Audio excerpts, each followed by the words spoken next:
Bismillahirrahmanirrahim. Assalamu alaikum. My name is Zidane Hamid and I'm 8 years old. And today is 22nd in April and today is the World Earth Day. And you see, we are talking about the Earth. This year's theme is no plastic pollution. Awareness to plastic pollution. Plastic pollution is now becoming a major issue. That's why that's why this is the theme of this year. You see, this has been a lot of a cause. This has been a lot of a problem. Now plastic it's becoming one of the most major problems across the earth. It is also affecting in land, even in the sea. But when we see about the Earth Day, here comes a question. When did Earth Day come? Now see, in the 1960s, people were getting a lot conscious because the biggest oil spill in California, the third oil spill in the world, happened. And then it was just panic all over there.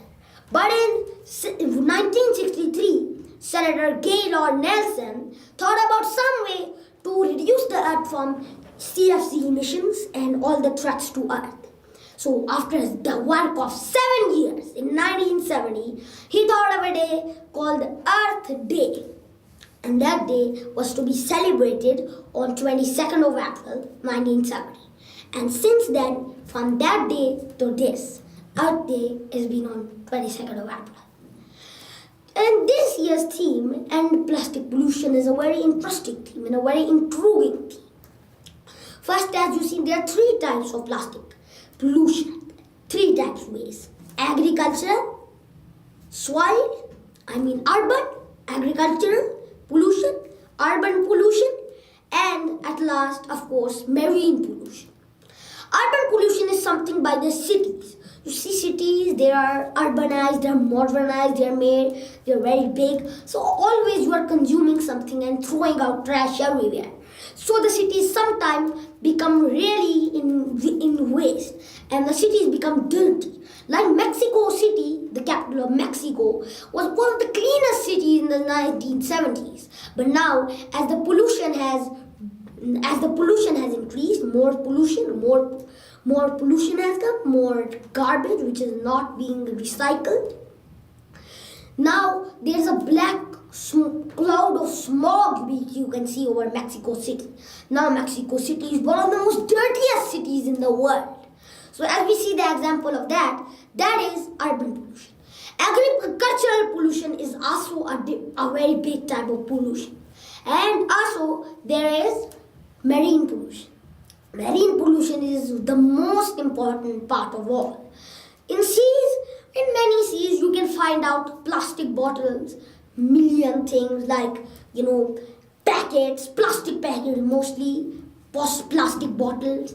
And sometimes these fish eat these plastic bottles. And then all the fish in the area die.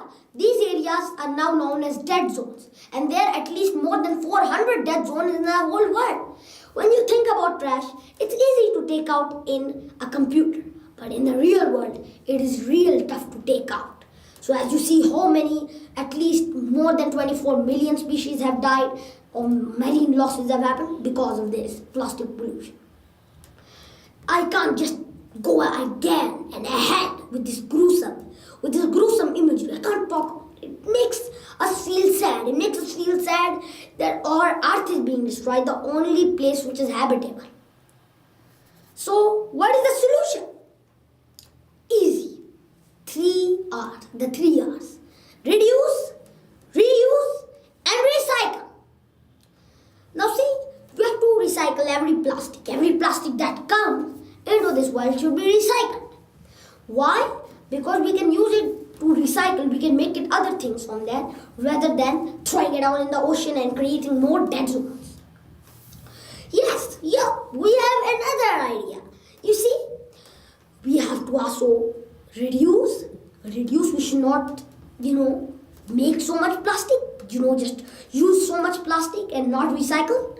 And reuse, reduce, and recycle. These 3 ways are the cure from this plastic. Now there are even more plastic that comes. Microbeads Also, which are small tiny granules of plastic, have also proven to be harmful, which are used in air fresheners, nylon, mostly nylon, and when those nylon goes down the washing machine, it is all tiny fibers are went down the drain. They go into the ocean. And seafood lovers, beware, because these fish eat these fibers.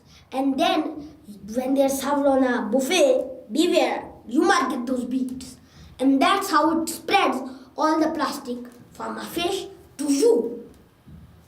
So this is a really serious issue. Now see what a major issue is. But by following all these three R's, reduce, reuse and recycle, just like Germany did, and now it is the country which recycles most of its garbage. At least 64% of its garbage is recycled. So at last, we can make garbage not garbage. We can recycle it to make other things which are used.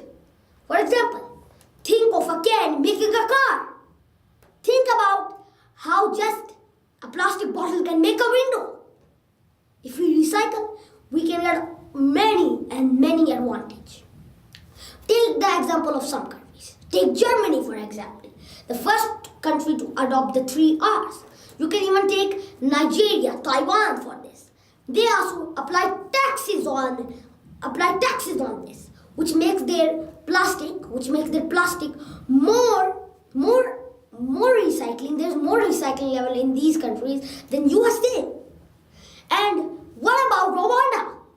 It is such a backwards country, but every day, every month, there is one day in which there is an official cleanup of the city. So by example, and by taking these countries' example, we can also reuse, reduce and recycle, adopt these three R's, and finish all these dead zones across the world and make this also a fresh and happy planet. So this is all for today, and if you want to see more videos, go to my website zidanehamid.com or even log into my Facebook page. Don't forget to subscribe to my YouTube channel. I'm waiting for your feedback. Share this video for more awareness. Assalamu alaikum wa rahmatullahi wa barakatuh.